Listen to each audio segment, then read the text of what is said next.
안녕하세요. 김호준입니다. 문무일 검찰총장이 국정원 사건 등 적폐 청산 수사의 중요 부분을 올해 안에 마무리하고 내년에는 민생 사건 수사에 집중하겠다고 밝혔죠. 그렇습니까? 적폐 수사가 어떻게 시작됐나요? 검찰이 알아서 시작한 건가요? 아니죠. 국정원 댓글 사건 수사를 국정원 댓글 사건을 수사했던 2013년에는 검찰이 없었습니까? 있었어요. 검찰 멀쩡히 있는데 국정원 수사하려다가 조선일보가 앞장서고 국정원이 뒤에 서서 검찰 수장에 목을 쳐버렸죠. 수사를 못하게.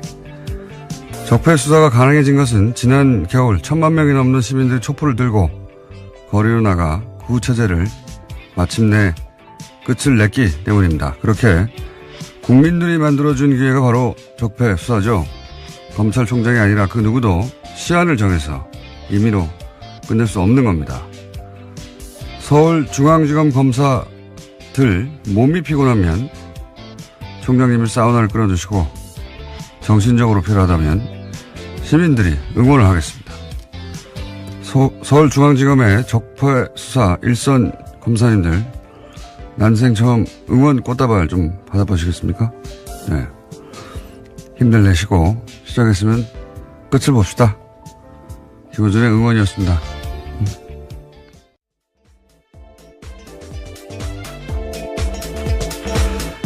제가 요새 수요일에 다시 새로운 방송을 하나 시작해가지고, 예. 목요일 아침은 다시 혀가 꼬이기 시작했어요.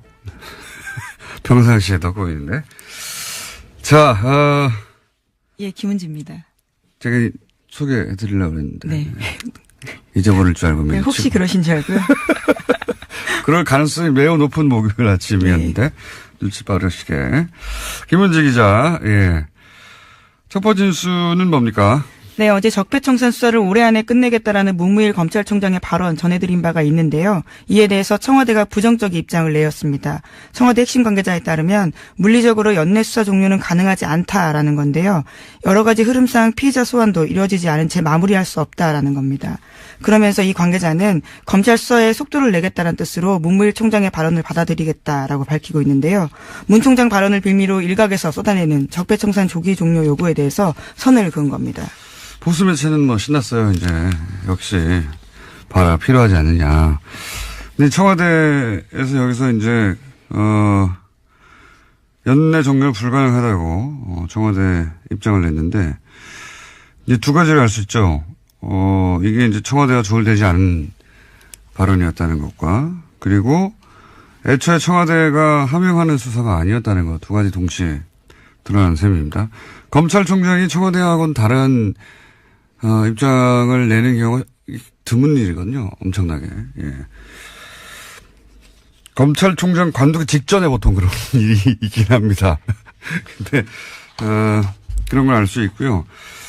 제가 이제 이 사건, 이것도 일종의 사건이죠. 저희가 그래서, 오늘 2부 잠시 후에 적폐청산위원장, 박범계 위원장과 인터뷰가 예정돼 있긴 한데, 이거를 이제 전직 최고위급 검찰 간부는 이 사안을 어떻게 보느냐 궁금해서 제가 전화로 물어봤어요. 이제 어딩을 그대로 전하면 수사는 생물이다. 네. 네, 굉장히 유명한 말이죠. 검사들 사이에서는. 수사는 생물이다. 무슨 뜻이냐면 시작하면은 어디로 갈지 모른다. 네. 그러면서 이런 얘기를 덧붙였어요. 특히 정권 차원에서 이루어진 범죄는 정권이 직접 나선 일이기 때문에 그 범죄 정도를 알 수가 없고, 미리. 어디로 시작하면 생물처럼 어디로 뻗어나갈지 알 수가 없다. 근데 이걸 시한을 정하면 그 생물을 죽이는 거다. 굉장히 와닿는 표현이었는데, 그렇게 얘기를 했고요. 어쨌든, 이 검찰 고위 간부들에게는, 질책, 감시, 그렇게 하면 안 된다. 필요하지만, 수사는 결국 일선 검사들이 하는 거거든요. 저는 이제 문무일 총장 발언 가지고 이제 여러 가지 논란이 있는 걸 보고서 일선 검사들이 맥이 빠지겠다. 네, 이런 생각이 들었어요. 그 특검 할 때, 왜 특검 사무실 앞에 전국에서 시민들이 이제 꽃다발 보내줘서 그 앞에. 예, 그랬죠. 가득 차 있었잖아요. 그게 굉장히 큰 응원이 됐다고 해요. 그래서 뭐 검찰총장에 대해서는 뭐 이런 견제와 감시가 필요하겠지만 일선 검사들에겐 바카스를 보내줄 때가 아닌가. 꽃다발이나. 그래서 저는 이제 오늘 방송 끝나고 꽃다발 하나 보여줄까. 예. 검찰들이 저를 좋아할 일은 없는데요. 하도 욕을 많이 하고. 꽃다발은 좋아할 수도 있죠. 예. 이름을 안 붙일 뻔 하는 생각도 있습니다. 응원이 필요할 때다. 오히려 예 그런 생각을 했고요. 자, 다음 뉴스는 뭡니까? 네, 관련된 적폐 의혹들이 계속 나오고 있는데요. 이번에는 2014년 검찰이 서울시 공무원 간첩 조작 사건, 그러니까 유성 사건이라고 불리는데요. 이 사건을 수사할 당시에도 국정원이 수사를 방해했다는 주장이 나왔습니다. 검찰은 압수수색에 대비해서 가짜 사무실을 만들고 허위 서류를 제출했다라는 의혹이 나오고 있는 건데요. 민변이 오늘 해당 제보 내용을 공개하고 진상규명을 촉구할 기자회견을 열 예정입니다. 요 사안은 오늘은 시간이 저희가 없어가지고 내일 인터뷰를 미리 잡아놨는데요. 예. 제가 편지 봉투를 봤습니다. 네, 저는 편지 내용도 봤습니다. 저보다 많이 오셨군요. 네, 예. 5장인데요. 총 굉장히 자세합니다. 그러니까요. 이거는 내막을 아는 사람의 제보가 확실하고요. 예. 그리고 이제 이게 인터넷이나 또는 기타 흔적이 없는 방식이 아니라 그 편지를 보냈어요. 봉투에 넣어가지고 편지를 보냈는데 그 박근혜 국정원에서 가짜 간첩을 만들 때 얼마나 대범했는지, 예. 절대 들킬 리가 없다고, 얼마나 자신했는지를 알 수 있는 상징적인 사건이 유성 사건입니다. 네. 서울시 공무원, 인데, 대놓고 가짜를 만든 것도 대놓고 절대 들킬 리 없다. 증거도 조작하고 외교적 문제가 되기도 했었습니다. 당시에. 가짜 간첩 사건이 이렇게 실시간으로 밝혀진 건 우리나라 헌정사에 최초예요. 예. 그 이후에 뭐 몇십 년 후에 명예가 회복된 적은 있는데 실시간으로 밝혀진 건 최초예요. 근데 저는 이 가짜 사무실 이 놀랍지 않은 게 이 생자로 간첩을 가짜로 만드는데 뭐 사무실 정도야 뭐 아무것도 아니죠. 예. 근데 이게 유성 사건 때도 있었다. 가짜 사무실 만든 게 영화처럼 세트 만들어서 여기 압수수색 하라고. 하여튼 증거 조작과 증거 인멸의 대마왕이에요. 이쪽은. 예. 그래서 국정원 관련 사건은 저는 모조리 다 구속수사해야 된다고 보는데. 예. 네. 예. 해당 제보자 같은 경우에는 정치호 변호사, 그러니까 최근에 자살한 국정원 변호사 있잖아요. 예. 그 사건을 보고 자기가 용기를 냈다라고 이야기를 하는데요. 거꾸로 또 그 제보는 그래서 이렇게 추적이 어려운 예. 전통적인 방식 편지로 보내야 되겠구나. 용기를 냈다기보다는 저는 화가 났다. 아이, 그렇죠. 예. 밤잠을 뒤척였다 이런 식의 표현들이 있는데요. 국정원이 제대로 개혁돼야 된다라는 것들 때문에 이런 편지를 쓰게 됐다라는 겁니다. 국정원 내부자라고 볼 수밖에 없는 것이 너무 내용도 자세하고, 예. 국정원 내부에 누가 이 전략을 총괄 기획했는지도 특정돼 있고, 예. 굉장히 자세한 내용입니다. 네. 의외의 곳에서 터졌어요, 또. 예. 자, 그런 사건이 하나 있습니다. 오늘 민변이 기자회견을 한다고 하고 내일 인터뷰가 저희는 예정돼 있습니다. 자, 다음 뉴스는요? 네, 어제 장시호 씨가 1심 선고가 있었습니다. 검찰의 구형보다 센 징역 2년 6개월이 나왔는데요. 곧바로 법정 구속됐습니다. 당초 특검은 장 씨에 대해서는 징역 1년 6개월을 구형한 바가 있는데요. 그보다 더 높게 나온 겁니다. 장 씨가 수사와 재판에 협조한 점은 있긴 하지만 이 사안으로 실질적으로 가장 크게 이익을 본 사람이 장시호 씨라면서 재판부가 이렇게 판단했다라고 밝혔습니다. 검찰은 굉장히 당황했을 겁니다. 왜냐면은 특검 때 장시호 씨로 인해서 밝혀진 게 적지 않단 말이죠. 근데 우리나라에서 법적으로 풀리박이는 없잖아요. 양형거래가. 그러니까 죄를 인정하고 협조하면 형을 낮춰주거나 아예 풀어주는 제도가 우리나라에 없단 말이죠. 그래서 아마 이제 혐의 중에서도 이게 공갈죄인데 강요죄로, 왜냐면 강요죄가 형량이 낮아요. 강요죄로 잡고 그리고 그중에서도 양형을 낮게 잡아주는 것으로 검찰은 그런 노력을 한 거죠. 네, 구형을 낮게 한 바가 있습니다. 네. 왜냐면은 이 정권 차원의 범죄일 때는 특히나 그 종범들이나 협조자들이 자백을 하거나 하지 않으면 밝혀내기 어려운 게 굉장히 많습니다. 장시호가 밝혔던 여러 가지 사안들은 사실 장시호가 받거나 직접 확인해 주지 않으면 절대 밝혀낼 수 없는 부분이 많았거든요. 네, 제2의 태블릿 PC를 낸다던가 구체적으로 어떤 데 무엇이 있는지를 제보한 바가 있습니다. 그렇죠. 예.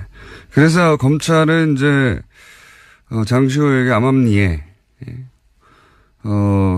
검찰이 알아서 그런 협조에 대해서 배려하겠다고 신호를 주었을 것이고 장시호 씨도 적극적으로 협조를 한 것일 텐데 사법부가 보기에는 형량이 너무 낮았던 거죠. 예.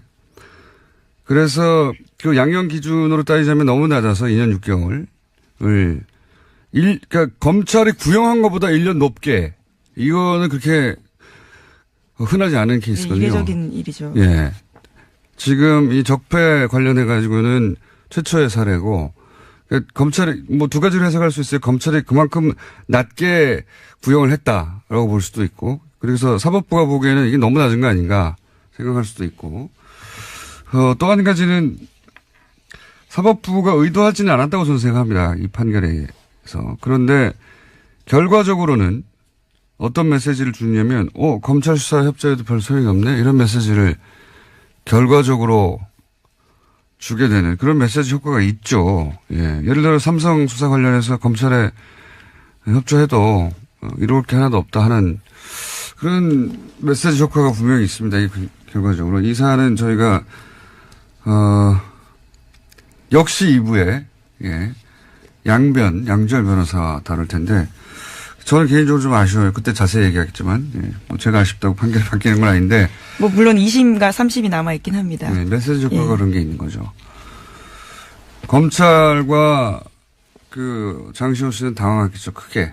아마도 장시호 씨는 모르긴 몰라도 뭐 1년의 집행유예 혹은 뭐 1년 6개월 집행유예 뭐 이런 식의 법정 구속을 예상하지는 않았을 거라고 봐요. 네, 어제 그래서 그 결과가 나온 다음에 재판장한테 그런 호소를 했었습니다. 바로 법정에 구속되지 않도록 해달라고요. 아이를 좀 보고 오겠다라는 취지 이야기도 했었습니다. 전혀 예상을 못한 모습이었던 거죠. 그렇죠. 왜냐하면 본인은 충분히 협조했고 검찰도 그렇게 얘기했을 테고 물론 뭐 판사, 검사 사이에 그런 갈등이 있어요. 예. 그런 양형 조절을 검사가 수사할 때 해주겠다고 피의자한테 얘기하면서 뭔가를 얻어내고 사법부는 아니 제도에도 없는 걸 검찰이 마치 있는 것처럼 판결은 사법부 영역이잖아요. 거기에 영향을 주려는 검사의 그런 태도를 싫어하고 그런 오랜 갈등이 있긴 한데 그 얘기는 제가 양변과 하기로 하고요. 자, 다음 뉴스는 뭡니까? 네, 국제올림픽위원회 IOC가 러시아 선수단의 평창 동계올림픽 출전을 금지했습니다. 지난 2014년 소치 동계올림픽에서 국가 차원의 조직적인 금지 약물 복용이 이뤄졌다라는 판단에서 나온 결정인데요.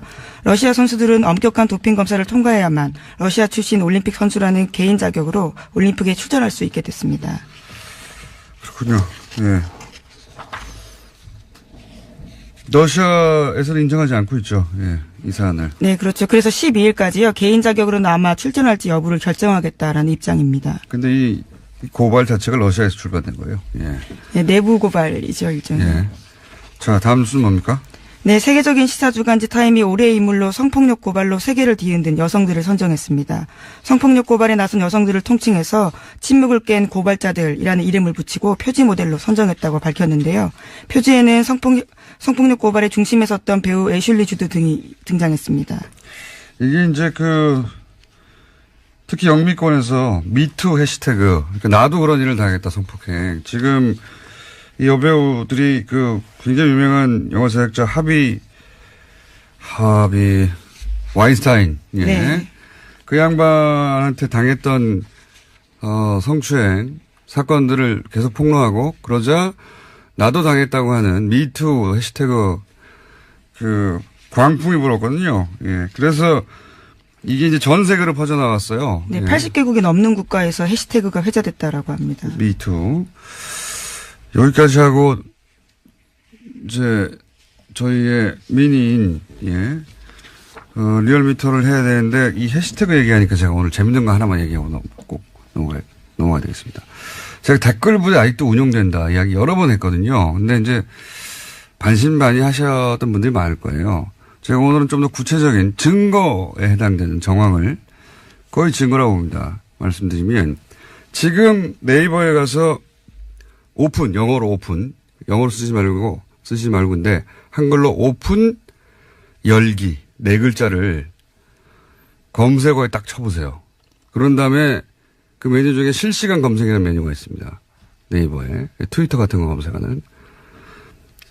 오픈 열기라고 치고 실시간 검색을 탁 클릭하면 각종 기사에 달린 댓글들 중에 오픈 열기, 옵션, 죄송합니다. 오픈 열기가 아니라 옵션 열기예요. 옵션. 예. 옵션 열기라는 단어가 포함된 댓글들이 주르륵 나옵니다. 이건 해시태그가 아니라 갑자기 왜 옵션 열기라고 하느냐. 이게 전부 다 댓글 부대가 쓴 댓글이에요.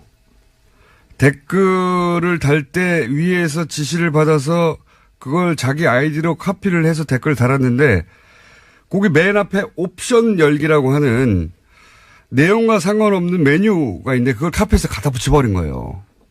무슨 얘기인지 아시겠죠? 이거 한번 해보겠습니다. 잘 모르겠네요. 바보같이 무슨 얘기냐면 네. 내가 댓글을 달 때 댓글 알바가이드가 쳐요. 예. 지시를 받았어요. 내용을. 그게 자기가 쓴 내용이 아니라는 거죠.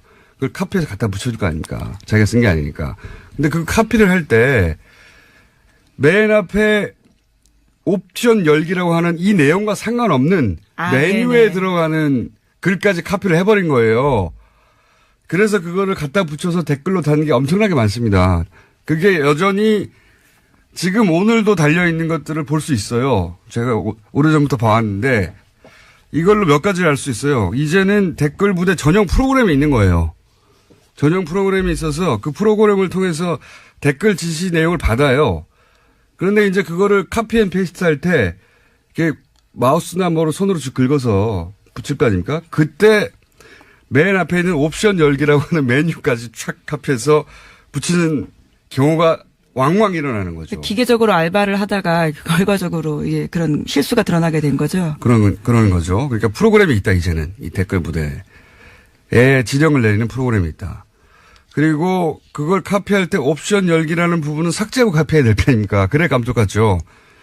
그런데 컴퓨터에 그만큼 익숙하지 않아서 고연령대 노년층일 가능성이 높은 거죠. 그것까지 카피해버린 거예요. 재밌죠? 예.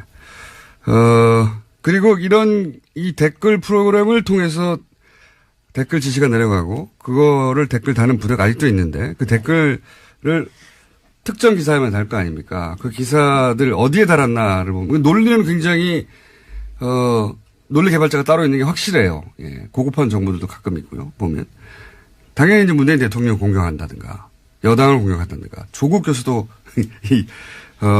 타겟이 자주 됩니다. 뭐 최근 같은 경우에는 이제 낚싯배 사고를 났는데 세월호하고 비교해서 공격해요. 세월호 그렇게 뭐라고 하더니 니들은 뭐 다르냐.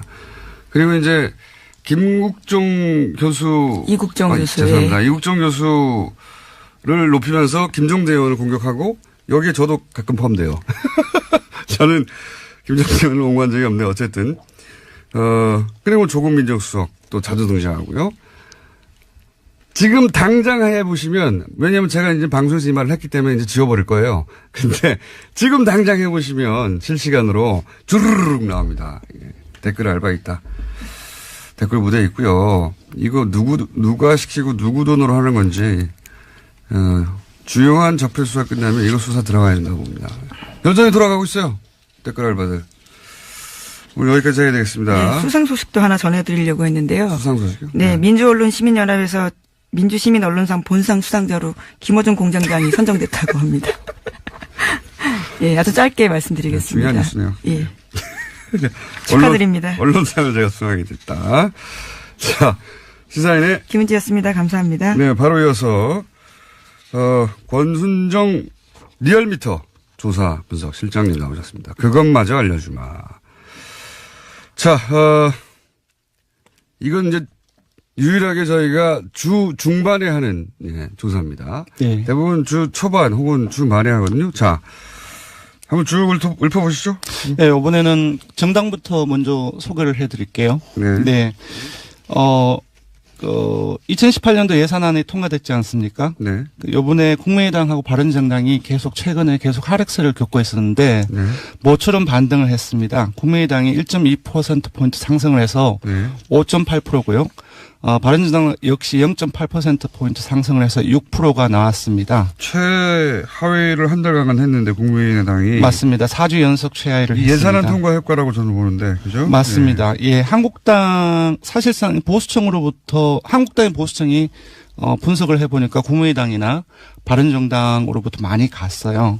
그래서 정당으로서 자유한국당이 이번 예상 과정에서 크게 역할을 못하고 반면 국민의당 같은 경우는 일종의 정당으로서 효능감을 자유한국당이 실망한 지지층으로에게 좀 주는 과정에서 저도 오늘 말이 주는 과정에서 좀 그쪽으로 이탈하는 과정에서 국민의당이 상승하지 않았나 싶습니다. 바른정당도 비슷합니다.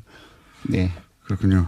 국민의당이 거의 주중에 한 6%대까지 오르지 않았나요? 맞습니다. 주중에 예산안이 통과됐던 날 당일 6일이죠. 네. 예, 6.2%포인트까지 올랐습니다. 그러니까 국민의당이 사실은 그 정부와 계속 각을 세우는데 그때마다 떨어져요. 거꾸로. 예. 맞습니다. 협조를 할 때 올라가는데 왜 뭐 이건 제가 박지원 대표가 오늘 나온 날이기 때문에. 제가 오래전에 기억나세요? 네. 안철수 대표가 좀 협조를 하는 과정 속에서 지지율을 끌어올릴 수 있지 않겠느냐라고 얘기를 했을 때 공장장님은 그건 절대 안 그럴 것이다. 그거는 지지를 안 오른다는 얘기가 아니라 안철수 대표가 협조를 안 할 거라는 얘기였어요. 당연히 지금은 대세가 지금 현 정부 초기잖아요. 네네. 현 정부가 하는 일들을 도움을 주면 지지율이 오히려 올라갑니다. 네. 처음으로 국민의당이 그 지지율 상승 효과를 누리고 있고요. 예, 사실상 요번 그 틈을 잘 이용을 한 것 같아요. 국민의당이. 네. 반면 자유한국당 같은 경우도 사실상 오르기는 올랐지만 제가 봤을 때는 사실상 패배자가 아닌가 싶거든요. 예산안 통과되고 나서는 떨어졌죠. 예, 0.7%, 요번 주중 집계에서는 0.7%포인트 상승을 해서 18.3%인데 예산안이 통과됐을 때는 17.4%이고요. 그렇겠죠. 그 사실상 논란이 많이 된 과정 속에서 한국당이 이것보다는 조금 더 많이 올라야 되는데 보수층이 한 5%포인트를 이탈을 했습니다. 오히려. 예, 오히려. 이 이탈한 층이 아까 말씀드린 것처럼 국민의당하고 바른정당하고 거의 다 간 것이죠. 네. 그렇군요. 민주당은 어떻게 되나요? 예, 민주당은 조금 이제 상당폭 빠졌습니다. 3.4%포인트 하락한 48.5%이고요. 주중에는. 이제 국민의당하고 바른정당의 요인이라고 봐야 될 것 같습니다. 하지만 예산안이 통과됐던 날은 다시 50%를 회복했기 때문에 요거는 이제 아주 짧은 기간 동안의 영향이 아닌가 싶습니다. 쌤쌤이네요. 네, 정의당 또한 하락을 했습니다. 0.6%포인트 하락해서 4.5%가 나왔습니다. 대통령 지지율도 비슷하겠네요. 네. 떨어졌다가 또 예산안 통과될 때 올라가고. 4주 연속 상승 흐름이었다가 지난주하고 요번 주까지 조금 아주 약하게 그 2주째 하락했는데요. 0점대. 예, 0.7%포인트 하락해서 70.8%입니다. 약 보합이라고 볼 수 있는데. 예산안 통과되고 다음에 어떻게 됐습니까? 예, 예산안 통과된 다음엔 상당히 많이 올랐어요. 그러니까 72.1%포인트까지, 72.1%까지 올라서. 상당히 더 뭐 1.1%. 왜냐하면 그 전날에는 69.3%까지 떨어졌기 때문에 그 일일 변화로서는 상당폭 올랐다고 볼 수 있을 것 같습니다. 네. 뭐 저희가 몇 달째 똑같은 얘기 하고 있는데. 네. 0점 몇 빠지고 0점 몇 오르고 뭐. 좀 많이 빠지고 오르면 1, 2% 움직이고. 예, 종합을 하면 한국당 지지층을 제외하고는 모든 정당 지지층, 모든 지역, 모든 연령, 모든 이념 성향에서 다 긍정평가가 크게 높거나 우세합니다. 네. 알겠습니다. 예산안이 통과되면서 사실은 주요 정당들의 지지율이 좀 진폭이 있고. 네, 맞습니다. 대통령 지지율도 진폭이 좀 있고. 그렇습니다. 네. 통과되면서 민주당 그리고 국민당이 상승한 형국이고요. 네. 한국당 하락하고 한국당을 빼고는 상승을 했지만 예산안 통과를 기준으로 하자면 맞습니다. 주요한 가장 중요한 이벤트였던 정의당도 하락을 했네요. 네, 정의당은 언론 보도가 상당히 많이 감소했습니다. 네. 언론 보도 감소 효과도 있는 것 같고. 자, 그것마저 알려주면 현안 주사 이번 주는 뭡니까? 예, 문무일 검찰총장의 이제 발언이 있었는데 많이 논란이 되었죠. 이거 간접적으로 알 수 있는 조사가 아닌가 싶은데요. 한 2주 전쯤에 죄송합니다. 김관진 전 국방부 장관하고 임관빈 전 실장 사이버 사령부 댓글 공작 관련해서 석방이 됐죠. 구속 석방이 됐는데 이에 대해서 국민들이 어떻게 생각하는지 물어봤습니다. 이 여론조사 종이에요. 이 여론조사 왜 안 하나 싶었는데 그랬더니 잘못한 결정이라는 의견이 63%가 나왔습니다. 석방이 잘못한 결정이다. 근데 그 중에서 전체에서 매우 잘못한 결정이라고 응답을 한 사람이 절반이 넘습니다. 50.8%가 나왔습니다. 그렇군요. 그리고 반면 잘한 결정이라고 한 응답은 26.3%이고요. 잘못은 10.7%가 나왔습니다. 대부분의 지역 계층에서 잘못한 결정이라는 것이 대다수 응답이었고요. TK, PK는 어떻습니까? 근데 조금 놀라웠는데요. TK, PK 그 중에서도 TK 같은 경우는 잘한 결정이라는 것이 조금 우세하지 않을까라고 생각을 했는데요. TK를 포함하고 PK를 포함해서 모든 지역에서 잘못한 결정이라고 응답이 많이 나왔습니다. 그렇군요. 그러니까 이제 대략 50대 이하, 그리고 전 지역. 그렇습니다. 전 지역입니다. 그리고 국민의당, 민주당, 정의당, 이런 정당 지지자들을 다 포함해서 잘못된 결정이라는 게 대다수다. 맞습니다. 60% 이상이고 잘했다고 하는 거는 그러면 60대 이상 보수층, 자유한국당 지지층 이렇게 해요. 핵심적인 이제 보수 성향이라고 할 수 있겠죠. 60대 이상 보수층, 자유한국당 지지층에서는 잘한 결정이라는 것이 대다수입니다. 그러니까 이 26%가 사실은 보수 정당이 노려할 타겟층이 됐는데, 이 정치 지형이 굉장히 바뀌었어요, 실제. 맞습니다. 1년 사안도 봐도. 많이 바뀌었습니다. 석방 잘못했다고 합니다. 알려드리고요. 국민 여론은. 조사 기회 알려주십시오. 이번 주중 조사는 TBS 의뢰로 이번 주 월요일부터 수요일까지 전국 19세 이상 성인 1,516명을 대상으로 했고요. 유무선 전화 면접과 자동응답 방식으로 실시했고, 표본 오차는 95% 실수준 플러스 마이너스 2.5%포인트, 응답률은 5.3%였습니다. 현안 조사는 TBS 뉴스공장 의뢰로 어제 하루 동안 실시했습니다. 성인 510명을 대상으로 했고 표본 오차는 플러스 마이너스 4.3%포인트입니다. 권순정 조사분석실장도 오늘 발음이 많이 쓰는 날이었습니다. 죄송합니다. 감사합니다. 고맙습니다. 적폐 청산 수사를 올해 안에 끝내겠다. 문무일 검찰총장 발언 훅폭풍 좀 다뤄보겠습니다. 더불어민주당 적폐 청산위원장 박범계 위원님 같 있습니다. 안녕하세요, 위원장님. 네, 반갑습니다. 검찰총장이 적폐 청산 수사를 올해 안에 끝내겠다 이렇게 말하면 안 되는 거 아닙니까? 그 뒤에 이제 여러 추가적인 어떤 보도에 의해서 다소 이제 그 발언의 진위가 좀 설명이 되긴 했는데요. 문무일 검찰총장의 말씀이 모든 적폐 청산과 관련된 수사를 금년 내에 마친다 이런 의미로는 해석하지는 않습니다. 국정원 TF에서 수사 의뢰된 사건의 가닥은 올해 내로 좀 잡았으면 좋겠다 그렇게 이해를 하고요. 다소 그 말씀의 진위가 좀 전달되는데 조금 혼선이 있었던 것은 맞는 것 같습니다. 그러면 진위라 하면 위원장님 보시기에는 속도를 내겠다 이런 의미라고 보시는 겁니까? 고충이 좀 있다고 저는 보여지는데요. 아시다시피 일부 언론과 또 이명박 대통령 본인, 전 대통령 본인 또 자유한국당의 정치적 공세, 정치보복 프레임이 있었고요. 또 간과할 수 없는 것은 검찰 내부에 검사장들 일부의 어떤 검찰이 청와대 하명 수사를 따르는 거 아니냐라는 그런 불만들이 있었습니다. 최근에 법원 같은 경우에도 김명수 대법원장께서 또 이제 그런 발언도 하셨죠. 그래서 일종의 조직의 수장으로서의 어떤 고충도 고려하고 또 수사의 어떤 속도감도 일종의 요구하고 하는 그러한 어떤 발언이 아닌가. 저로서는 그렇게 해석할 수밖에 없습니다. 그렇다면 굳이 청와대가 연내 마무리는 불가능하다 이렇게 입장을 이례적으로 밝힌 이유는 또 뭡니까? 청와대는 분명한 입장인 것 같습니다. 청와대 고위 관계자의 발언을 보면 수사에 현재 진행되는 상황으로서는 금년 내에 끝내는 것이 불가능하다. 문무일 총장의 발언은 속도감 있게 수사하라는 그런 의미로 받아들인다. 또 적폐청산의 수사라는 것이 일부 야당의 주장처럼 그러한 정치보복 그런 것이 아니고 제도와 어떤 관행, 시스템을 바꿔내는 과정이기 때문에 혐의가 있으면 있는 대로 수사할 수밖에 없는 거 아니냐라는 아주 강한 의지를 다시 한번 표현한 걸로 봅니다. 일반 시민들 입장에서 궁금한 건 결국 그래서 이거 연내 끝나는 거 아니죠? 네.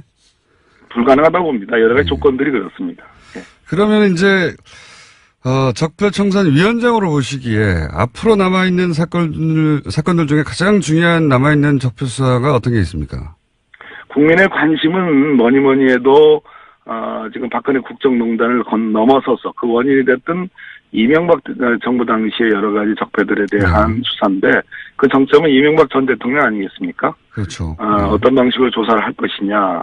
군사이버사령부 관련해서는 직접적인 그러한 어떤 진술들이 나왔습니다. 김관진이 석방이 됐습니다만 저는 다스 문제라든지 다스 140억이 스위스 계좌에서 다스로 돌려가는 과정은 분명히 불법성이 있는 거고요.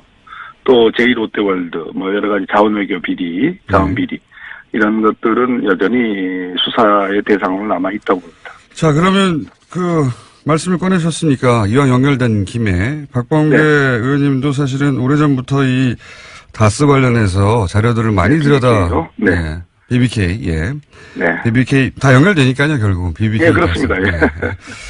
자료를 오랫동안 보시고 특히 미국 쪽 판사 출신이시다 보니까 그런지 미국 법원에서 나온 자료를 굉장히 면밀히 검토하신 걸로 알고 있는데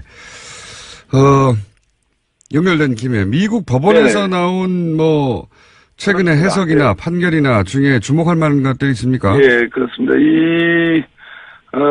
미국에서는 여러 가지 소송들이 있었습니다. 그 중에 특히 제가 지난번에 자금의 흐름 관계는 밝혔고요. 옵셔널 캐피털과 김경준 사이에 미국 캘리포니아 지방법원 소송이 있었는데요. 그 미국 법원이 아주 주목할 만한 그러한 판단을 한 부분을 제가 찾아냈는데요. 옵셔널 캐피탈은 이제 옵셔널 벤처스의 이제 소액 투자자들을 대리한다고 볼 수 있는 곳이죠. 그 옵셔널 캐피털이 한국 검찰이 김경준 수사하면서 작성했던 검찰의 수사 보고서와 그 당시에 옵셔널 벤처스의 전직 직원들 4명의 진술들을 미국 법원에 증거로 요청을 합니다. 증거를 채택해달라고. 근데 미국 법원이 이걸 거절합니다. 거절한 이유가 첫째는 한국 검찰의 보고서는 검찰이 객관적이지 않다. 이런 얘기입니다. 검찰이 표현이 정확히 이렇습니다. 김경준에게 불리하게 이 진술을 해석할 만한 그런 이해관계와 이익이 검찰에게 있었다. 어마어마한 얘기입니다. 또 검찰의 결론은 사실에 입각하지 않다. 이런 표현도 나오고요. 그렇기 때문에 이 검찰의 수사 보고서는 공공보고서로서 법정에서 채택할 증거가 아니다. 라고 분명히 얘기하고 있고요. 또 하나는 잠깐만요. 미국 법원이 그러니까 BBK 수사를 한 한국 검찰을 불신한다는 내용이 그렇습니다. 미국 법정에서 없다는 얘기고요. 또 하나는 옵셔널 벤처스의 4명의 진술자들이 있습니다. 그 당시 BBK 김경준 수사하면서요. 그 사람들의 진술도 증거로 채택할 수 없다고 보는데요. 결론적으로 이거는 이명박으로부터의 보복을 두려워하는 증인들에 의해 만들어진 진술이다. 이런 표현이 나옵니다. 이거는 저 같은 사람이 주장하던 걸 미국 법원이 주장을 했네요. 판단을 했습니다. 그러네요. 구체적으로 여보세요? 네, 듣고 있습니다. 흥미진진하게 듣고 있습니다. 네. 그렇습니다. 그래서 이런 표현도 나옵니다. 이 4사람의 진술은 서울시장인 이명박의 대리인들이 증인들에게 진술 바꾸지 마. 그리고 어떤 식으로든 김경준을 돕지 마라는 강한 압박 속에 만들어진 거기 때문에 믿을 수 없다 이런 얘기입니다. 미국 법원이 어떻게 그런 판단을 했죠? 잘 판단한 거죠. 잘 판단한 거죠.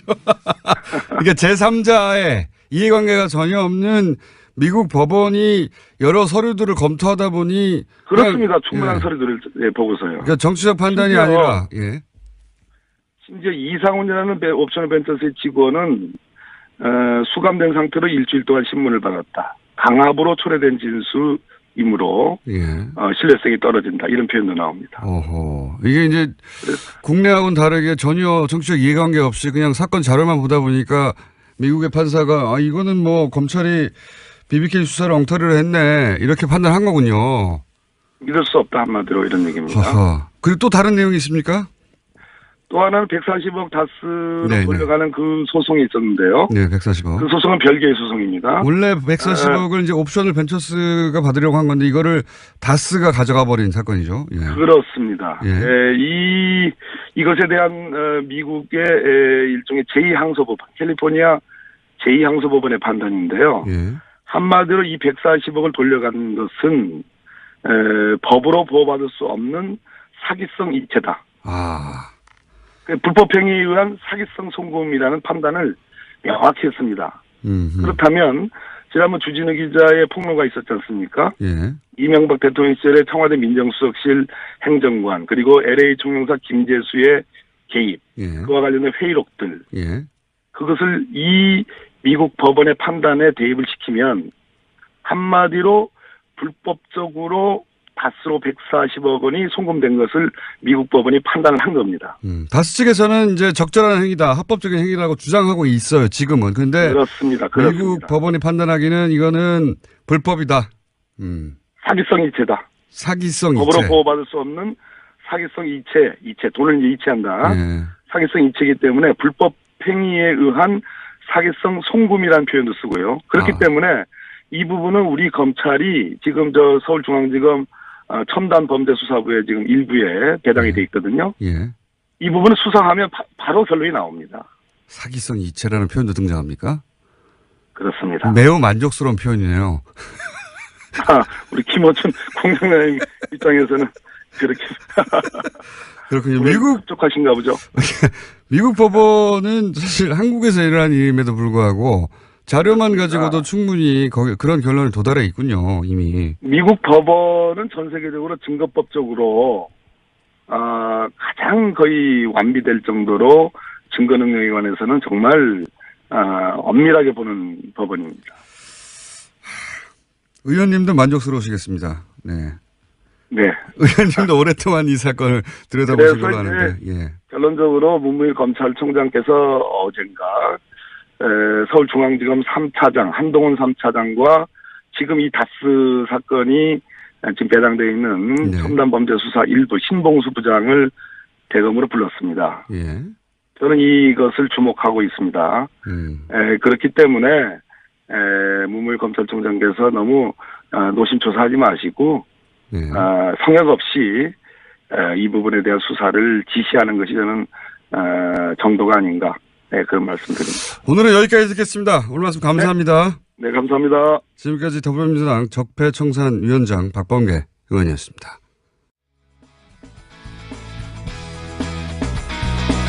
자, 남는 시간이 있네요. 남는 시간이 있길래 양철 변호사님이 나오셨습니다. 아니, 시간도 없는데 중간에 CM을 왜 틀고 그래요, 음악은. 빨리 하시죠. 안녕하세요, 양재름입니다. 자, 오늘은 5분 30초 정도 드립니다. 네, 10초 지나갔어요, 빨리. 예. 자, 장시호 씨, 검찰 구형량보다 높은 형을 받았다. 예. 어떻게 생각하십니까?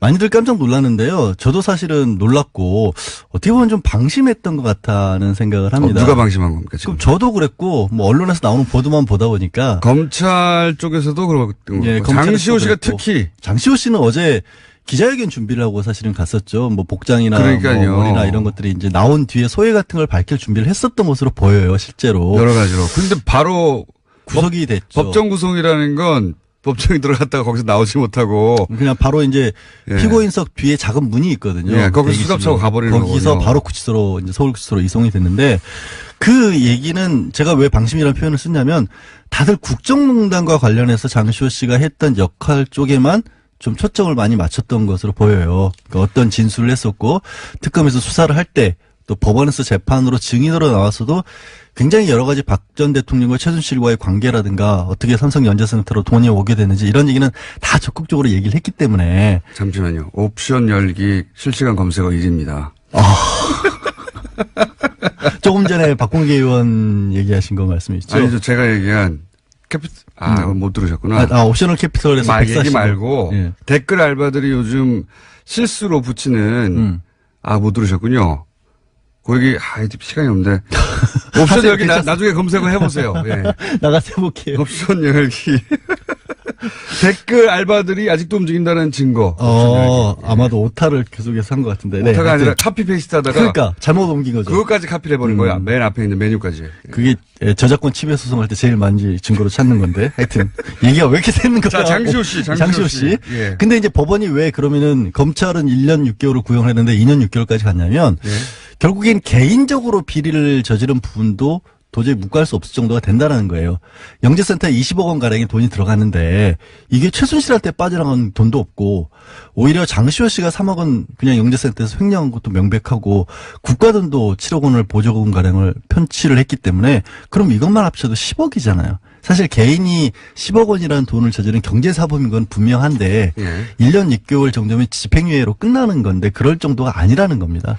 아니 저는 법리적으로 문제가 있다고 생각하지는 않아요. 이미 검찰 구형이 많이 낮게 됐고 근데 이제 검찰은 구형을 할 때 양쪽 다 법조인데 모를 리가 있습니까? 그렇죠. 예, 그러니까 그 의미는 아시지 않습니까? 이 전체 그림에서 예, 특검의 수사에 협조를 하였고 그리고 이제 이 적폐 수사에서는 이런 협조가 굉장히 중요한데 사법부도 좀 널리 요 사안은 예외적으로 좀 봐주세요.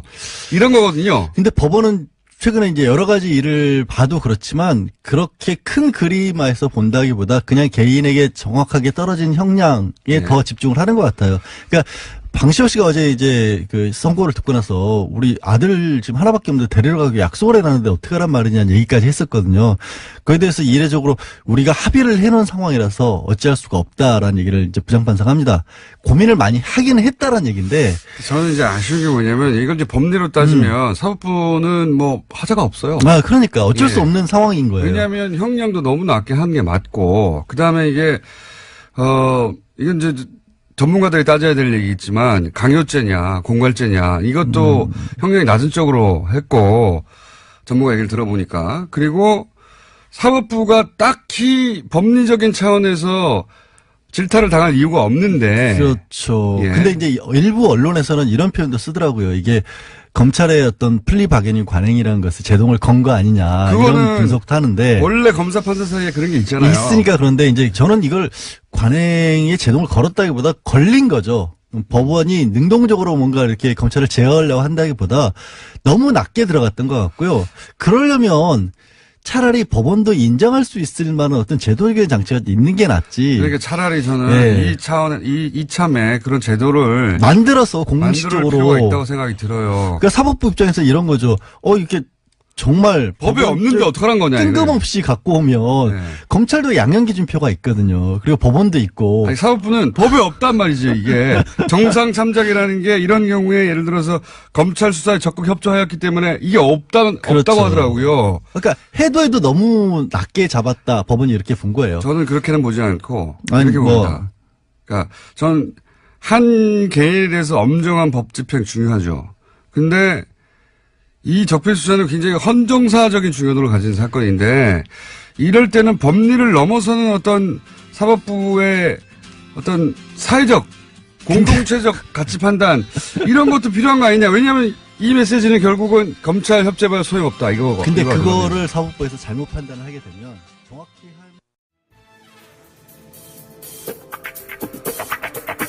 코너명이 매일매일 이 코너가 없는 날도 쏟아지는 코너명 장명 인기 코너입니다. 국민의당 박지원 전 대표 스튜디오에 오셨습니다. 안녕하십니까. 안녕 못합니다. 계속. 적과의 박심 말고 또 최근에 들어온 거 중에 이제 정치 구단주 또 있고요.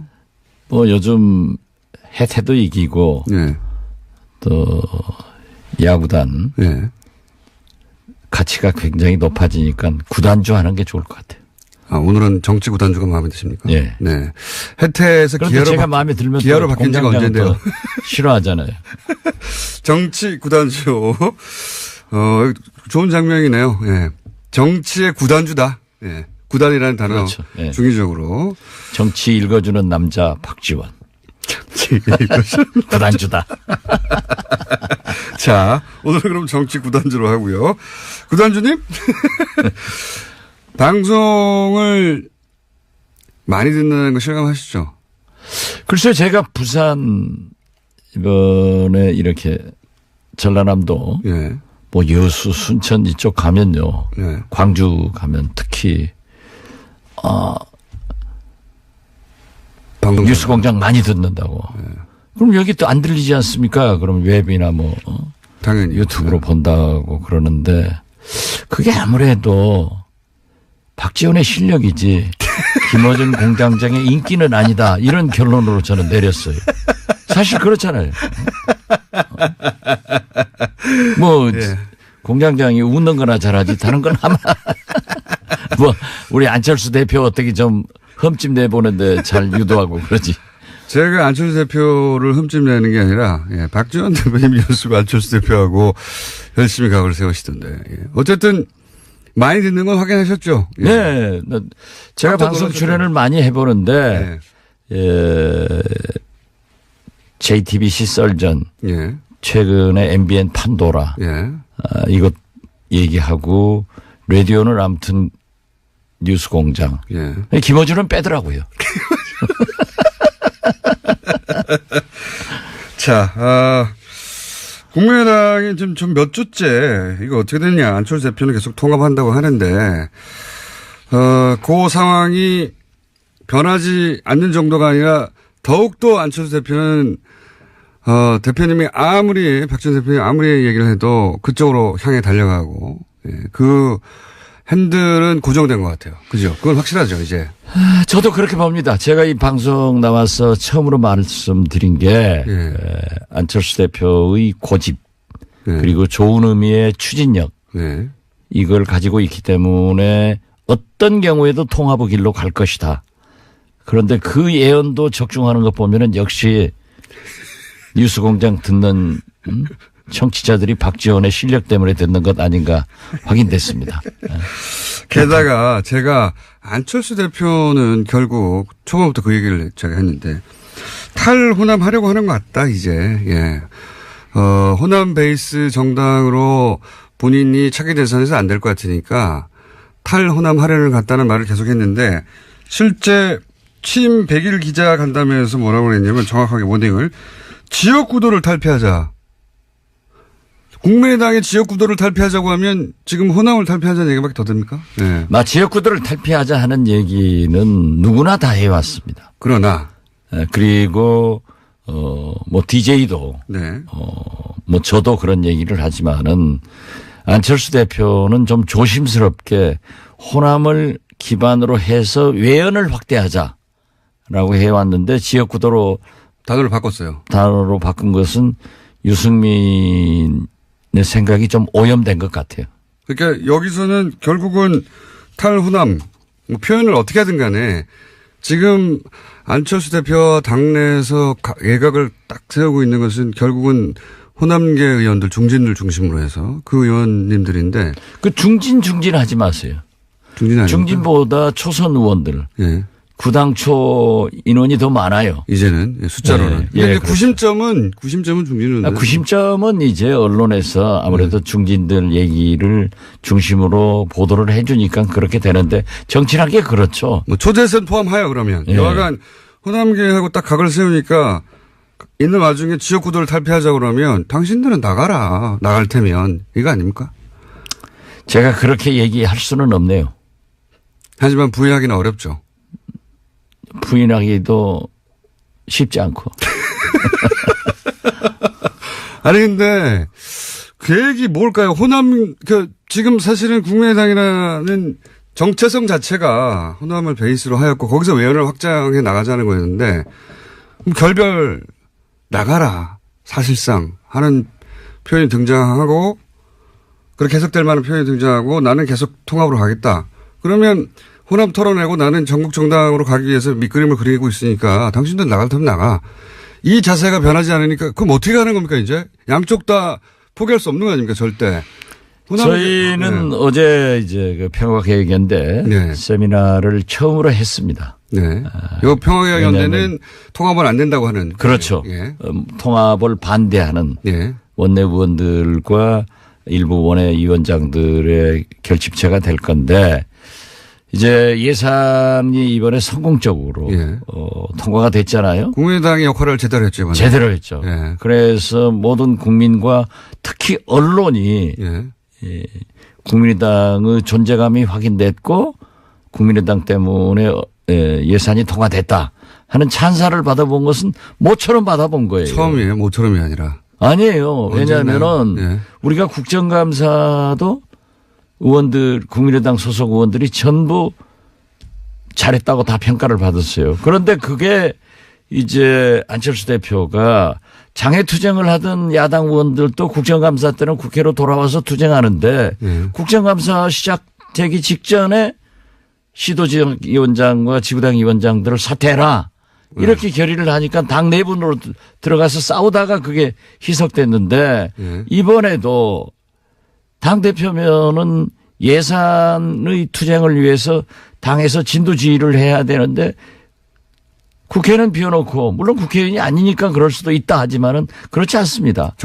원외 당대표라고 하더라도 결국 정치는 국회에서 이루어지고 또 예산은 가장 중요한 거니까 당대표가 지휘를 하는 거예요. 근데 이번에 예산 통과하는데 지휘를 안 했어요? 안 하고 전부 나가서 통합 세미나나 하고 다니고 만나고 다니고 하니까 전열이 좀 흩어졌지만은 다행히 우리 김동철 원내대표나 권은희 수석, 이 황종훈 간사 이런 분들과 저도 상당한 도움을 드리면서 잘 통과가 됐어요. 원래 지금 이번에 한 국민의당 역할이 대표님이 계속 주장해왔던 선도 정당으로서 우리가 자유한국당과 민주당 사이에서 우리 역할이 있다고 했던 그 모델 아닙니까? 그렇죠.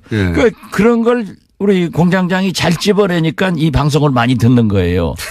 갑자기 본인에게 유리하니까. 어쨌든 이 역할을 해서 지지율도 올라갔어요. 실제로 좀 전에 리얼미터하고 얘기했는데 꼴찌 몇 주 하다가 이 통과되자마자 그 공의 일부가 국민당에 간 게 맞거든요. 네. 난 그건 처음 듣는데 그래 오늘 발표했어요. 한 15%로 올라갔어요? 아니요. 4%대에서 6%대로 올라갔습니다. 그거 좋은 신호네요. 그러니까 그렇게 하면 되는데. 그렇게 안 해왔잖아요. 자꾸 안철수 대표가 그러한 것에 매진을 하면 지금도 될 수 있어요. 치고 올라갈 수 있습니다. 그런데 자꾸 통합으로. 안 되는 통합으로 가니까 자꾸 떨어지는 거예요. 그래서 통합하면은 2등 정당으로 된다.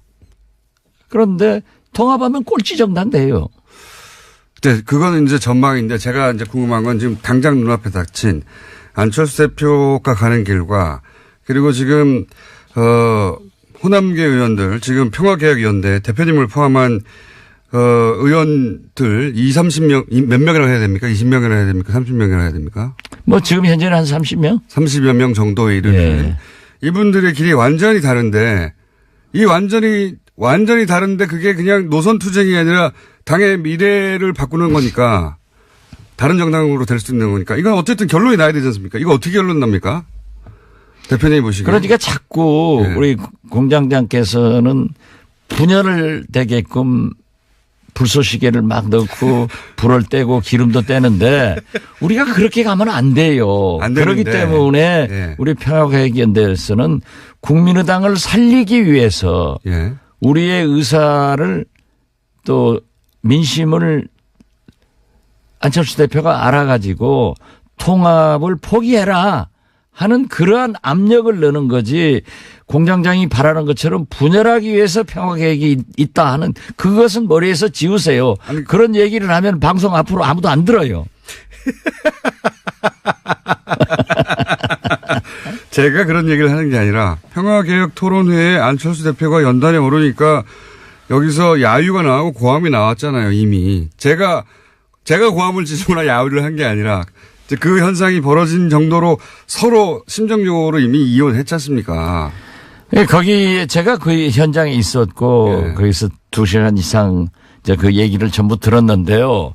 일부 당원들이 그 야유한 건 사실이에요. 네. 그리고 안철수 대표를 우리가 초대를 했기 때문에 당 대표로 와서 이제 축사를 하고 다음 행사가 있으니까 자리를 떠야 돼서 제가 모시고 가서 문 앞까지 내가 가면은 조용하죠. 조용해라. 우리가 통합을 반대하는 것과 이렇게 물리적으로 소리를 지르는 것은 구분해야 된다. 그리고 그러한 것은 구실을 주기 때문에 하지 마라. 또 제 말은 딱 들어요. 그래서 조용히 해서 모시다 드리고 내가 미안하다 하고 정중하게 인사하고 악수하고 헤어졌는데. 대표님은 그렇게 하셨는데 안철수 대표님 거기에 대해서 뭐 선동을 한다. 선동하는 사람이 있기 마련이다. 이거는 또 대표님의 예우하고는 다르게 이 소식 전달하고자 했던 평화개혁 연대의 통합 반대 의사를 선동이라고 하고 가버린 거 아닙니까? 글쎄요. 그걸 이제 기자들한테 그렇게 얘기를 했더라고요. 또 제가 나오니까 이 직구준 기자들이 그랬는데 어떻게 생각하냐. 그래서 정당이라고 하는 것은 뭐 여야 가릴 것 없이 반대하는 사람한테서 그런 일들이 비일비재하게 일어납니다. 그러면 지도자는 그러는가 보다 하고 수용하고 웃고 말하지 소위 부담하는 게 좋은 거예요. 그런데 그렇게 한다고 해서 누가 선동하냐. 그러기 때문에 리더십에 문제가 있고 그런 얘기를 한다고 하면은 정당의 지도자가 아니다. 제가 그렇게 얘기했습니다. 그러니까 안철수 대표 잘한 거 아니에요? 공장장 입장에서 보면은 더 심하게 했으면 더 좋아하겠지 뭐.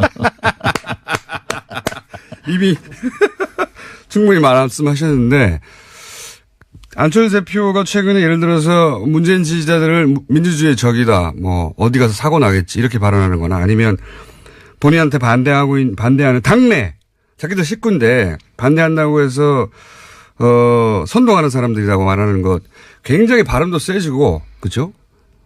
그리고 자기 갈 길을 돌아설 생각이 없는 사람 그래서 심정적으로 이혼은 이미 한 상태 그러면 안 돌아올 사람인데 계속 마음 바꾸라고 해봐야 그때 돌아오면 오히려 지도력이 바보 되는 거죠. 안철수 입장에서는. 그러니까 안 돌아올 것 같은데요. 그러면 어떡합니까 이제. 그러니까 제가 지금 하는 얘기가 그거예요. 우리는 지금 가랑비에 옷 젖고 있다.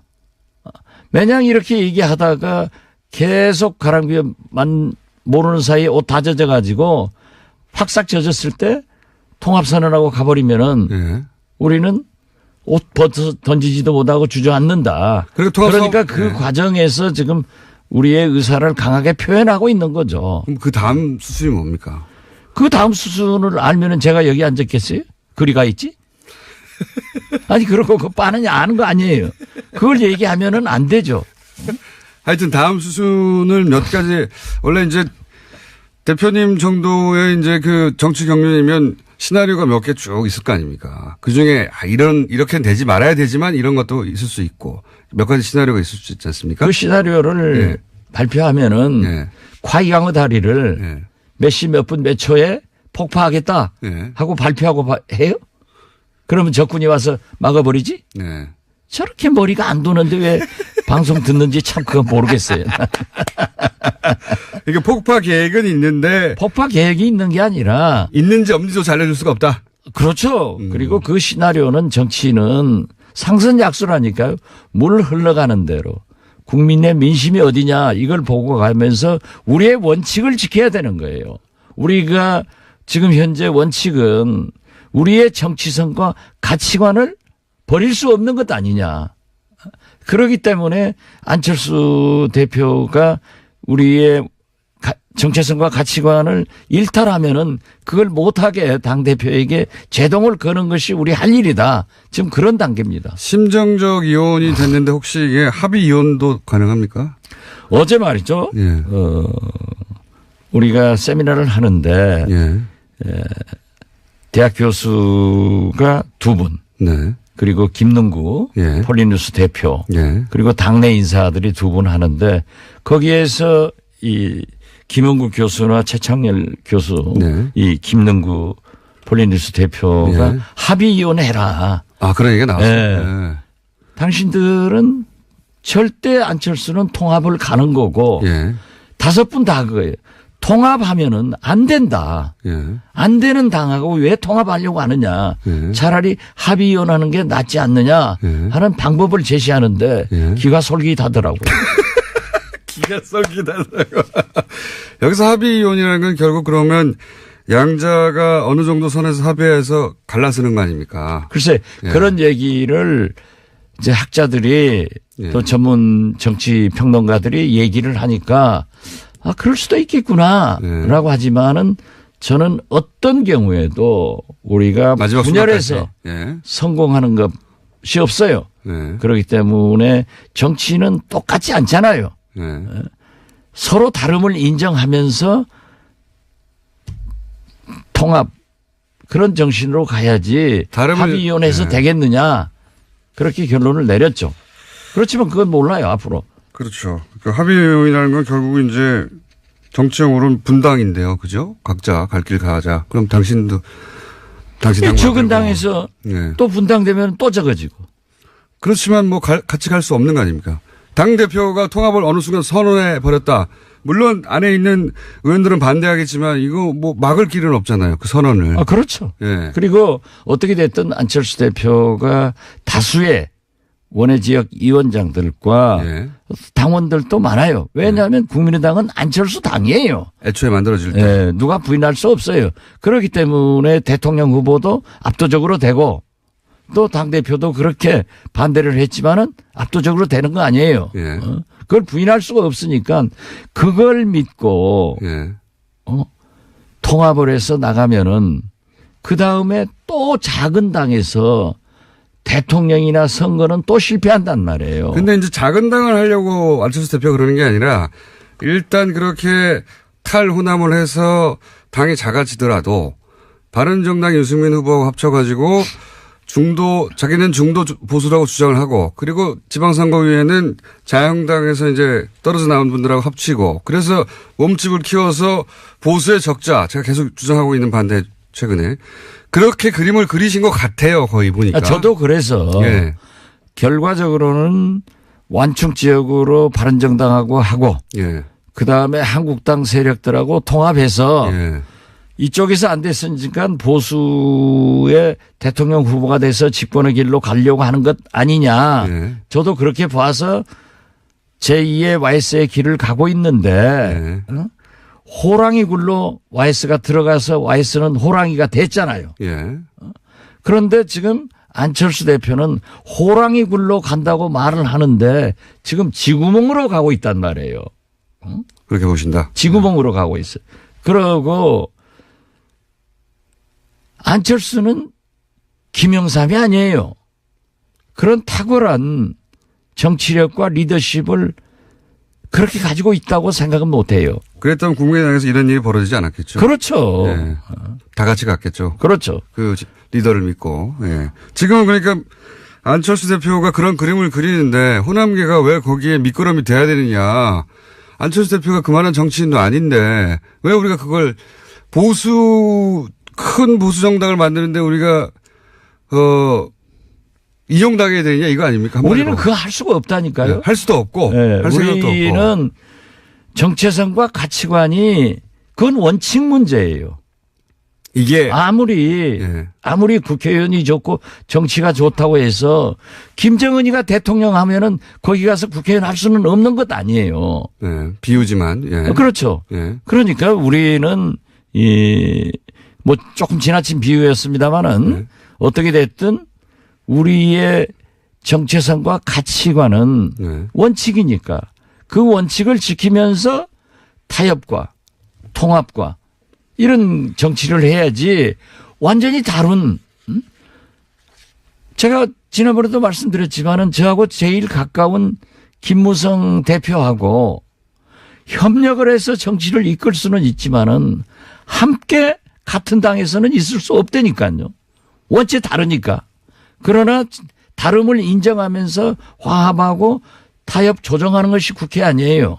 이번 예산만 하더라도 100% 만족은 없다. 한 푼이라도 삭감하면 국민이 부담이 줄어들고 그런다고 계속 합의를 못해서 통과를 안 시키면은 국민과 경제가 불안하기 때문에 어떤 접점에서 서로 양보하고 해주는 게 통과시키는 게 예산이고 정치입니다. 그것을 우리 국민의당이 해가지고 모처럼 언론으로부터 박수를 받고 어디 가든지 이번에 어제도 내가 언론인들하고 저녁을 먹었는데 이번에 처음 잘했대요. 아주 잘했다고. 맞아요. 처음 잘했다. 아니 자꾸 잘한 게 있지만은 늘 새롭다 이거지. 또 그걸 약점 잡아가지고 박수나 치고 말이지. 제가 말했나요? 대표님이 말했는데 처음 잘했다. 아니 그러니까 나처럼 네. 얘기를 해서도 또 하면 잘못하면 그걸 인정을 해서 고치면 돼요. 근데 그런데 우리 그런데 안철수 대표는 네. 자기가 한 것을 그대로 밀고 나가고 계속 가는 거예요. 이번에 하여튼 이 예산안 통과에는 안철수 대표 역할이 없었다는 거군요. 몰랐는데. 뭐 했겠죠. 그렇지만은 했겠죠. 그것이 네. 정치는 쇼잉입니다. 보여야 돼요. 네. 보여야 되고 국민이 알아야 돼요.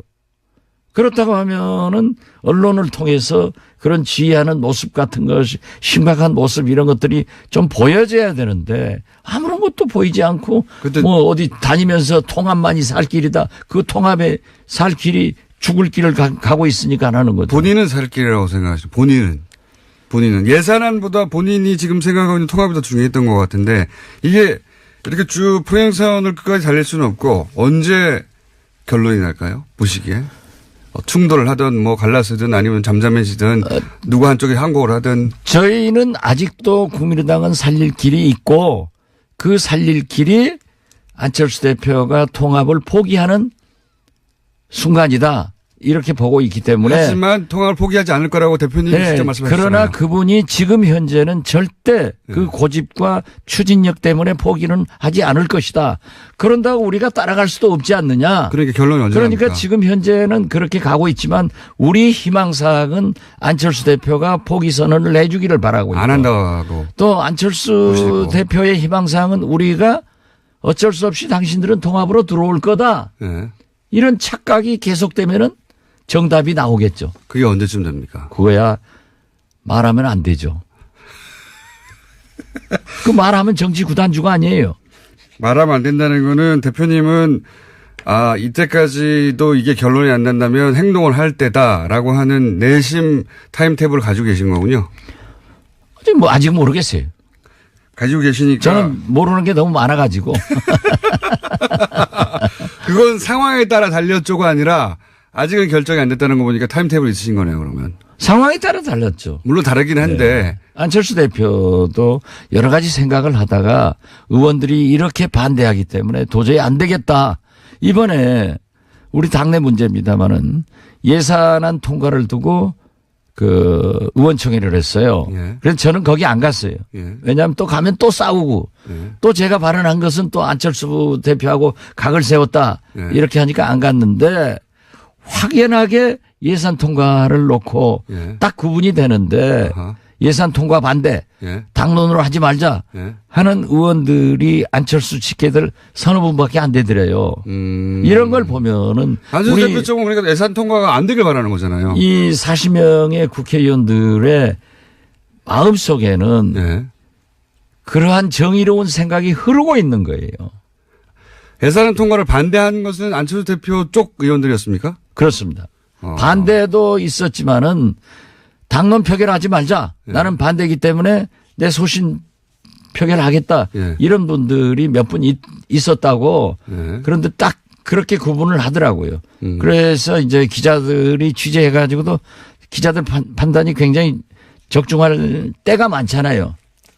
안 적중할 때도 있긴 하지만 어쨌든. 그렇죠. 뭐 안 적중한 것은 김어준 공장장이나 되게 안 적중하지. 우리 당 출입 기자들은 99% 적중합니다. 자기 기준으로 남을 평가하지 마세요. 제가 적중률 굉장히 높습니다. 마지막으로 하나만 말씀드리면 저는 안철수 대표는 포기 안 하고 호남 의원들이 나가는 걸 반깁니다. 아니 왜 호남 의원들 해요. 그렇게 자꾸 지역구도로 나누려고 하니까 문제예요. 충진도 아니고 호남 의원도 아니고 안철수 대표 우리 당 40명 이제 39명 차명길 의원이 참 애석하게 됐습니다마는 39명 의원들의 마음속에 있는 흐름이 그럼 통합 반대파 의원들이라고 그렇죠. 하죠. 예. 그렇게 정확하게 써야지. 통합 반대파 의원들이 나가든 말든 계속 갑니다. 저도 그렇게 봐요. 오늘은 여기까지 하고요. 다음 주 정도에는 약간 구체적으로 다리 폭파 계획이 있는지 없는지까지 얘기해 주시죠. 예. 저도 그렇게까지 진전됐으면 좋겠어요. 이게 지루하잖아요. 지금부터 국회는 이제 예산국회 끝났으니까 예. 물론 개헌과 선거구제도 개편으로 우리가 미래로 가야 되지만은 총을 이제 우리 국민의당은 앞으로 쏘지 않고 예. 옆으로 쏜다고요. 계속 당로 싸움만 되면은 이게 뭐 6%로 올라갔던 게 또 내일 모레 또 3%로 내려갈 거예요. 그러니까요. 다리 폭파 계획 다음 주에 알려주시는 것으로 있는지 없는지 최소한 시기는 아니더라도 그렇게 빨리 왔으면 좋겠습니다. 자, 다음 주 알려드릴 것 같습니다. 자, 정치 구단주 박지원 전 대표였습니다. 감사합니다. 예, 감사합니다.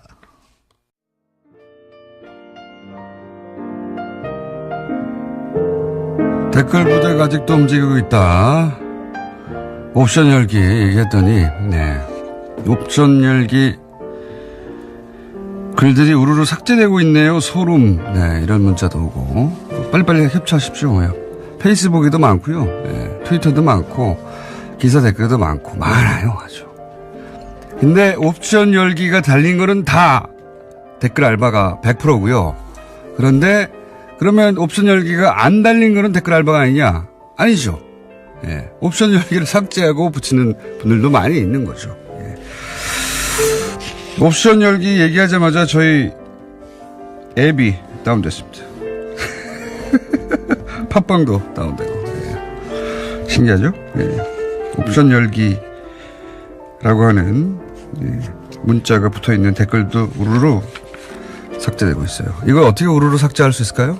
그 댓글을 단 사람들이 동시에 다 방송을 듣고 있었을까요? 아니면 이 옵션 열기 글들을 우르르 삭제할 수 있는 누군가가 삭제했을까요? 네. 댓글 알바 있다니까요. 댓글 알바. 너무 댓글 알바라고 하니까 너무 사소해 보이는데 여전히 예, 그런 세력을 움직여서 돈을 주고 여론을 조작하려는 지금 사이버 국정원 댓글 수사하고 있는데도 있다는 겁니다. 있어요. 제가 말씀드렸잖아요. 긴가민가 하시는 분들이 많아서 오늘 구체적인 정황 하나 얘기 말씀드린 겁니다. 있어요. 누굴까요? 수사해야죠. 박지원 코너 제목, 새로운 코너 제목, 박지원의 안녕 못합니다. 괜찮네요. 안녕 할 때까지 당분간. 짧게 한 가지만 재밌는 소식을 저희 문자로 온 게 아닌데 소개해드리면 저희 TBS 사장님한테 내용 증명이 하나 왔어요. 정말 이거 방송사상 최초가 아닐까. 내용 증명 내용이 너무 재밌습니다. 제목 김원준의 뉴스공장 하와이 약속 이행권.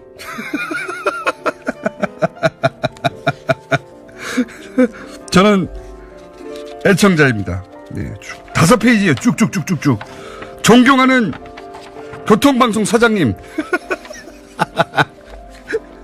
본론으로 들어가서 쭉쭉쭉쭉 내용이 뭐냐? 꼭 하와이로 보내주십시오. 내용 증명이 왔어요. 내용 증명이. 그래서 저희가 사장님께 제안 드립니다. 하와이가 너무 멀고 또 비용도 많이 든다면 괌 정도에서 합의 볼 수 있다. 괌 정도에서 합의 볼 수도 있다. 여기까지 말씀드리고 불친절한 에이스 하겠습니다. 끝내겠습니다.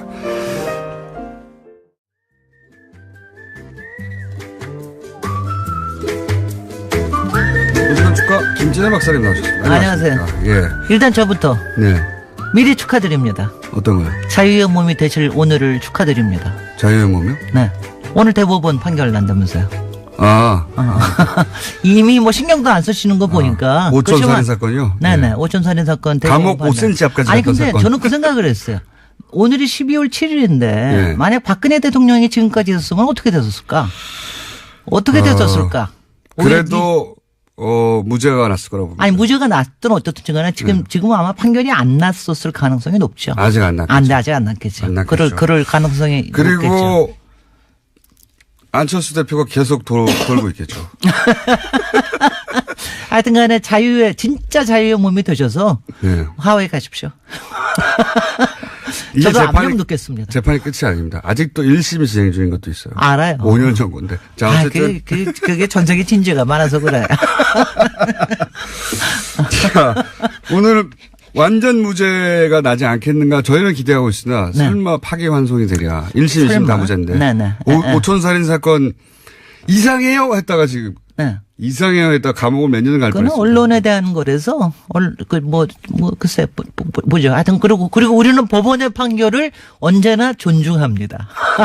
비판을 할 수 있으나 존중합니다. 저는 단어를 좀 바꿔서 법원의 판결을 바꿀 수는 없어요. 누구도. 네, 누구도 바꿀 수 하지만 없죠. 비판할 수는 있어야 된다. 비판할 수는 있어야죠, 당연히. 네, 저는 그렇게 생각하는데. 자, 오늘 주제 뭡니까? 아니 제가 요새 도시여행부터 정치 리더까지 해가지고 너무 소프트해졌다는 이 얘기를 좀 많이 듣고 있어요. 너무 순해졌다.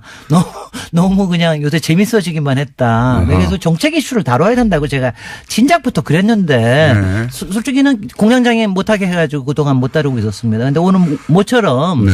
4대강 사업의 4대강 나옵니까? 네. 후속에 대해서 그러니까 사실은 관심을 거의 끄고 계실 겁니다. 솔직히. 4대강 사업 전문가시죠? 네. 아니, 4대강 사업 전문가라고 그렇게 얘기하시면 안 되고. 의원 시절에 4대강 드립답하셨죠? 아니, 그러니까 뭐냐면 4대강에 대해서는 계속적으로 관심을 안 가질 수가 없으니까 그래서 그 후속이 어떻게 되고 있나라는 거예요. 왜냐하면 이 정권 초에만 하더라도 4대강 정책감사를 감사원에 맡겼고. 네. 아직 결과 안 나왔고. 그리고 뭐 여러 가지 모니터링 한다는 뭐 이런 얘기를 해서 굉장히 좀 뜨거웠는데. 신문 개방하고. 그 다음에 그리고 이제 일단 보호 몇 개 개방하고 모니터 한다고 그랬는데 그 다음에 발로 그냥 뜨뜻미직을 한 거 아니냐. 네, 뭐 이런 뉴스가 잘 안 나오는데. 얘기를 했는데 그 이유 중에 하나가 지난번에 그 환경부 장관 김은경 장관 여기 나오셨을 때도 얘기하셨던 물 관리 일원화라고 하는 부분에 대한 정부 조직법이 개정이 안 돼서 그렇습니다. 그러니까 지난 7월 달에 정부 조직법이 이제 개정이 됐잖아요. 그래서 뭐 여러 가지 새로 생기고 뭐 저기 하고 그랬는데 그때 환경부로 물 관리를 일원화하는 법은 결국은 뺐습니다. 제가 그때 이제 우원식 원내대표한테 조금 이제 뭐 섭섭하기도 했는데 왜냐하면 뭐 야당이 하도 반대를 하니까 왜냐 야당이 반대하는 이유는 딱 하나입니다. 이렇게 되면 혹시 4대강 사업을 dilip하지 않겠느냐. 이것 때문에 반대한 게 가장 커요. 그래서 그때 물론 여야 협상에서 여러 가지 문제가 있어서 뺀다는 건 알겠으나 저는 이제 속으로는 우선순위에서 항상 밀려나지. 그렇지. 내가 속으로 그때 비판하고 싶었으나 참았습니다. 물을 환경의 관점에서 통합해서 관리하자는 게 일어난데. 그게 일어났는데 그래서 지난 7월 달에 빠졌습니다. 그러다 보니까 솔직히 뭐 다들 문제 없다 뭐 이런 얘기들은 하지만 겉돕니다. 솔직히는. 지금도 이제 본을 오픈하고 있고 보호 모니터링 하는 거, 뭐 수질 관리 모니터링 하는 거 환경부에서 추진하고 있고 그래요. 그렇지만 생각을 해보십시오. 이게 좀 겉돌 거 아니겠습니까? 수자원 쪽에는 여전히 국토부에 있고 국토부 수공은 여전히 국토부 소속이고 조금 쉬워지긴 했지만은 조금 뭐 유연해지긴 했지만 수공은 뭐 아무래도 좀 그럴 거 아니겠어요. 솔직히는 국토부 장관은 이제 부서니까 조금 덜 신경 쓰고 환경부는 다 잡고 싶으나 이게 아직은 내게 아니니까 그렇게 다 잡지 못하고 이런 좀 어정쩡한 관계가 지금까지 있었어요. 그리고 그때 야당하고 여당하고는 자기네들 9월 달까지는 이제 매듭을 짓겠다. 매듭 지을 리가 있습니까? 그냥 또 뭐.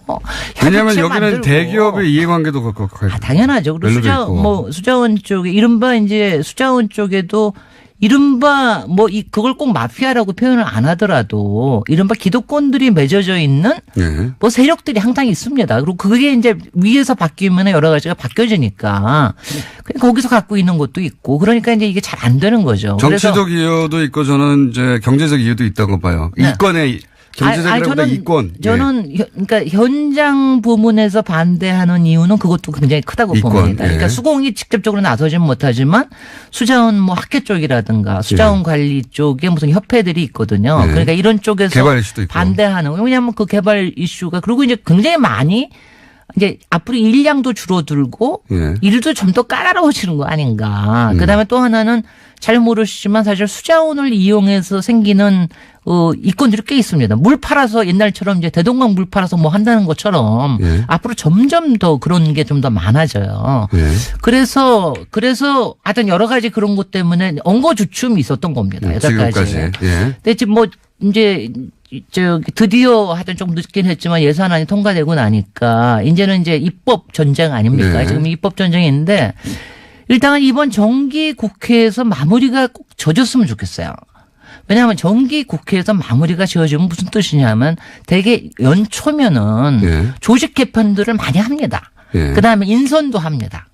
인선을 해가지고 그러니까 그렇게 되면 여러 가지가 방향이 정해지는데 이번에 만약 매듭이 안 되면 굉장히 많이 또 늘어지는 거죠. 그러니까 일이 잘 안 되는 겁니다. 근데 입법을 예를 들면 자유한국당 입장에서는 네. 정치적으로도 4대강을 파기 시작하면 이전 정권에 대한 비리로 연결될 수 있어서 그리고 이권의 관점에서도 이걸 파기 시작하면은 이게 이제 통과되면은 이권이 날아가니까 네. 그래서 계속해서 입법은 보수 정당에서는 반대할 것 같은데 반대하는데 근데 제가 한 가지 어떻게 통과됩니까 이게 근데? 일단은 지금 이제 희망적인 사인이요. 저는 이제 지금 오늘 이제 이 얘기를 꺼낸 거는 가능하면 정기국회에서 마무리해 주십사 하는 입장에서 얘기를 하는데 희망적인 사인은 11월 달 초부터 이 이른바 이제 협상 협의체가 조금 움직이기 시작을 했어요. 공청회도 하고 이러면서 그리고 제일 좋은 거는 국민의당이 거기 주승용 의원이 그 물기본법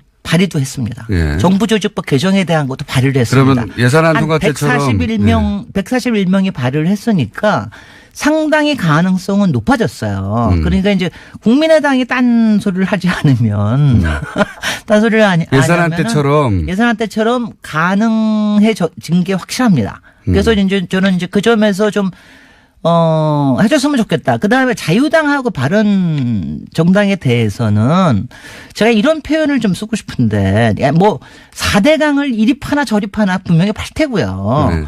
이왕 이거 합하고 나면은. 여기서 판단하는 건 조사한다는 제가 얘기하는 거 조사나 이런 거 폴로업은 당연히 해야 되는 거고 두 번째는 하여튼 지금 여태까지 이게 한 20-30년 동안 이걸 못한 거거든요. 네. 그러니까 환경부로 가는 게 꼭 좋을지 안 좋을지는 아직도 판단은 확실히는 않습니다. 해봐야지 알아요. 외국에도 여러 다른 사례가 있는데. 근데 지금으로서는 일단은 환경부에 맡겨가지고 돼볼 수 있는 거를 만드는 게 굉장히 예산 앞으로 우리 이제 세금 아끼는 데라든가 이런 데 굉장히 좋고요. 환경부가 물 관리를 일원화해서 그 주도해야 되는 이유를 1분 30초 동안 설명하시면요. 아니요. 그러니까 수량과 수질은 같이 간다는 거고요. 네. 그러니까 그거 두 개를 같이 봐야 된다는 거고요. 그렇죠. 그리고 제가 또 하나만 확실히 드리면은 대구 분들이만 나서 주십시오. 대구에요. 네. 물 산업 클러스터라는 게 있어요. 네. 근데 지금 이게 일원화가 안 되는 바람에 원래 환경부에서 이걸 하는 건데 관련 산업들 이거 제대로 지금 경기 부양이 안 되고 있어요. 그러니까 대구 쪽에 계신 분들 열심히 좀 지역 의원들한테 얘기해가지고 빨리 환경부로 몰아다오. 물 산업을 굉장히 일으킬 수 있다. 그럼 우리 지역도 좋아진다. 이 얘기도 좀 말씀드리고 싶습니다. 그러니까 이제 물을 뭐 개발이나 댐 같이 개발이나 이런 관점이 아니라 이제 먹는 물 환경의 관점에서 이제 바라봐야 된다. 네. 기본적인 정신은 그거죠. 아니 근데 이제 제가 이제 얘기 들으면 그거 이제 반대를 하시는 분들한테도 일리는 있습니다. 어떤 게 일리가 있느냐 하면 외국의 경우에는 이게 이렇게 어느 부처에다 몰아주는 게 아니라 여러 부처들을 총괄하는 총지실 단위에 뭐가 있든가 별도의 단위를 만드는 경우가 있어요. 네. 그다음에는 옥상목이 되겠죠. 그다음에 또 하나가 저는 그거는 반대하고요. 또 하나는 뭐냐면은 물 하나로 끝나는 게 아니라 축산업 네. 또 토지의 이용, 뭐 국토부에도 관련되고 농수산부에도 많이 관련되잖아요. 그렇죠. 근데 이걸 환경부에다가 몰아주면 이게 오히려 힘이 약해질 수가 있다. 그래서 오히려 반대 의도도 있다. 유역으로 만들어서 관리해야 자, 된다. 시간이 없네요. 그럼에도 불구하고를 해야 되는 그럼에도 다음 주에. 불구하고 김재래 박사님이었습니다. 다음 주에